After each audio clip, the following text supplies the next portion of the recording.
Jangan menghakimi, ya, jangan menghakimi. Kata-kata ini sangat luar biasa dan familiar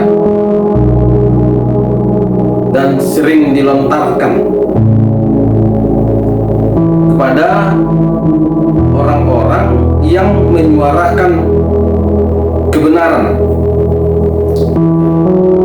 kepada orang-orang yang menyuarakan kebenaran. Dan orang-orang yang tidak suka suara kebenaran akan memakai kata-kata ini untuk menyerang. Jangan menghakimi, baik hamba Tuhan, jemaat, sekelas jemaat, pelayan, pengerja. Pokoknya mereka yang tidak suka, senang dengan suara kebenaran, suara kebenaran firman Tuhan. Lalu nanti pakai ayat, ya, menggunakan ayat. Hati-hati atas ketidaksukaanmu dengan suara kebenaran firman Tuhan yang membongkar dosa dan kesalahan, atau yang menghukum dosa dan kesalahan. Hati-hati, ya. Lalu ketidaksukaanmu itu kau dukung dengan ayat-ayat firman Tuhan. Saya mau sampaikan kepada saudara, saudara tanpa sadar, saudara boleh dipakai oleh iblis untuk menghalangi dan menghambat suara kebenaran, ya. Dan bahkan supaya seolah-olah Anda atau saudara tidak sedang digunakan oleh iblis. Iblis bisa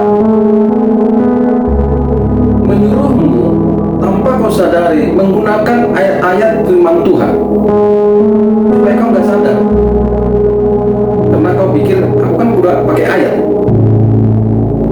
Hanya masalahnya ayat yang kau gunakan untuk menyerang ayat, untuk menyerang kebenaran. Nah, di sini harus saudara pahami, teman-teman hamba Tuhan, pendeta, pengerja, pelayan, baik juga jemaat. Hati-hati, ya.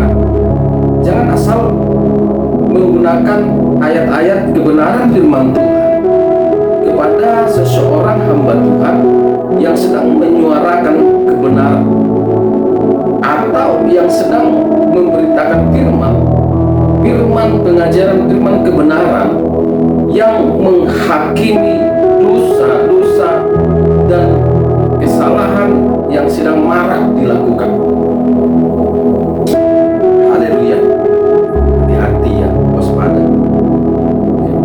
Saudara harus benar-benar paham semua isi Alkitab supaya nggak asal-asalan. Hati-hati.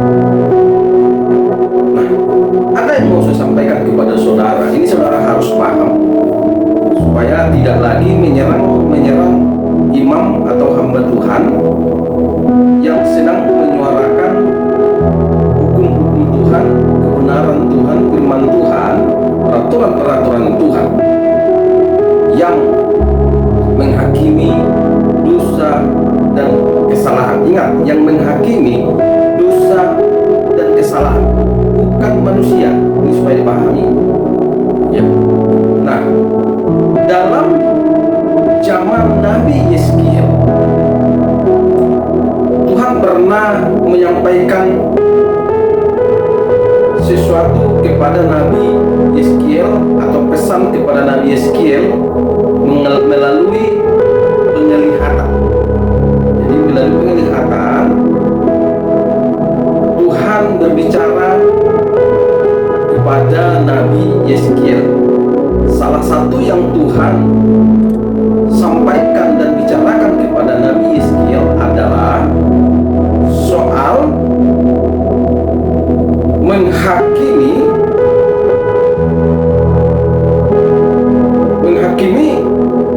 dosa dan kesalahan umat Tuhan.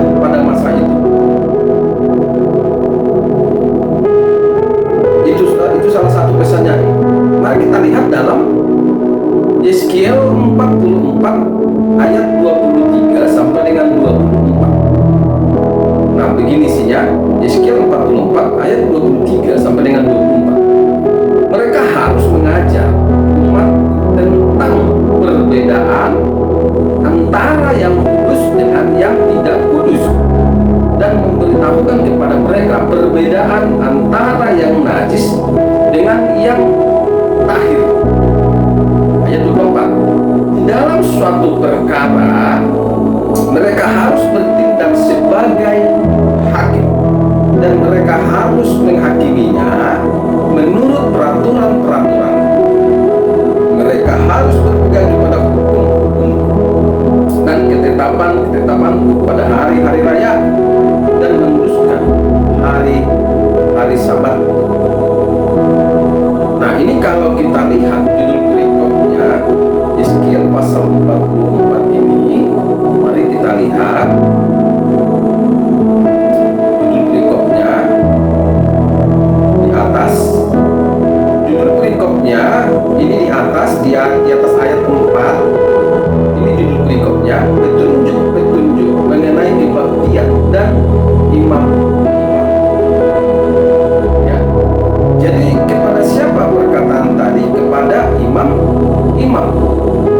kepada hamba Tuhan yang ada dalam ibadah. Kalau sudah bicara dalam ibadah, berarti dalam bait suci, berarti sudah ada pertemuan antara imam seorang dengan hamba Tuhan, dengan pendeta, dengan jemaat. Paham kira-kira sampai di sini? Jadi Tuhan sampaikan bahwa imam atau hamba Tuhan, pendeta kalau sekarang, atau gembala, itu berhak dan berkewajiban menghakimi, ya, dosa dan kesalahan umat dengan peraturan-peraturan, dengan hukum-hukum dan ketetapan Tuhan. Dan itu sudah menjadi otoritas yang diberikan oleh Tuhan. Supaya apa? Supaya umat Tuhan, jemaat Tuhan, paham dan mengerti antara yang kudus dengan yang tidak kudus, dengan perbedaan yang najis dan dengan yang tidak najis.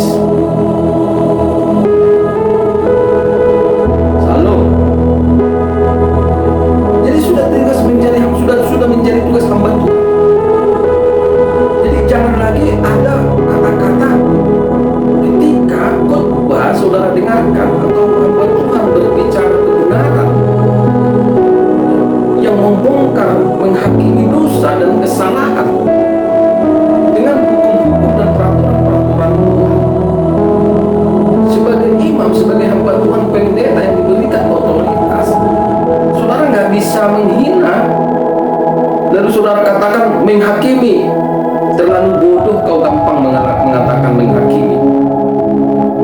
Ya. Saudara nggak paham definisi kata menghakimi dengan luas. Ya. Jangan asal kata menghakimi lalu pakai ayat. Ya. Lalu pakai ayat sikit-sikit, buka Lukas 6 ayat 37. Ya. Atau Matius 7 ayat 1 sampai dengan 2. Ya kan? Ini biasanya senjata-senjata orang-orang atau hamba Tuhan, pelayan pengerja jemaat yang benci dengan suara kebenaran, nggak suka dengan, ya, suara kebenaran firman Tuhan, hukum-hukum, peraturan-peraturan Tuhan yang menghakimi dosa, yang menghakimi kesalahan. Padahal itu sudah menjadi otoritas imam, otoritas hamba Tuhan, pendeta, gembala yang Tuhan berikan, ya, sesuai dengan yang dipesankan oleh Tuhan lewat penglihatan kepada Nabi Yeskiel, supaya imam-imam dalam ibadah itu diperbolehkan, diberi otoritas untuk menghakimi dosa dan kesalahan jemaat. Dengan apa dihakimi? Dengan hukum Tuhan, dengan peraturan Tuhan. Haleluya. Jadi supaya mengerti, jangan sikit-sikit menghakimi sedikit menghakimi. Ya. Ya, otak itu jangan di lutut lah. Otak harus tetap di kepala supaya jangan dungu. Apalagi hamba Tuhan, banyak saya lihat hamba Tuhan dungu asal menggunakan kata menghakimi. Ya. Ikut-ikut jemaat, ikut-ikut pelayan, pengerja. Aduh, kalau dosa, kesalahan tidak dihakimi dengan hukum-hukum Tuhan, kacau dunia ini. Kacau. Jangan asal menggunakan ayat lah. Makanya harus penuh Roh Kudus, supaya dituntun Roh Kudus, tidak dituntun oleh roh setan. Ya. Ingat, saya mau sampaikan kepada saudara, kalau ayat-ayat firman Tuhan yang kau sampaikan berbenturan dengan firman Tuhan yang lain, ayat yang lain, saling berlaga atau bertentangan, saya mau bilang bahwa kau sedang dipakai setan atau iblis. Firman Tuhan yang satu dengan yang lain, ayat firman Tuhan yang lain dengan yang satu harus saling mendukung, bukan saling mematahkan atau melemahkan. Ya. Ini pesan khusus nih kepada hamba-hamba Tuhan yang suka berkata jangan menghakimi. Padahal kau hamba Tuhan, kau itu imam loh. Masa nggak ngerti? Makanya jadi pendeta itu, hamba Tuhan itu jangan asal-asalan. Jangan karena ikut-ikutan atau karena motivasi cari duit, ya, memperbanyak aset. Akhirnya kamu ngomong tak bagaimana bicara. Haleluya, paham sampai di sini ya? Ini pesan saya, jangan asal melontarkan kata-kata tentang jangan menghakimi. Ayat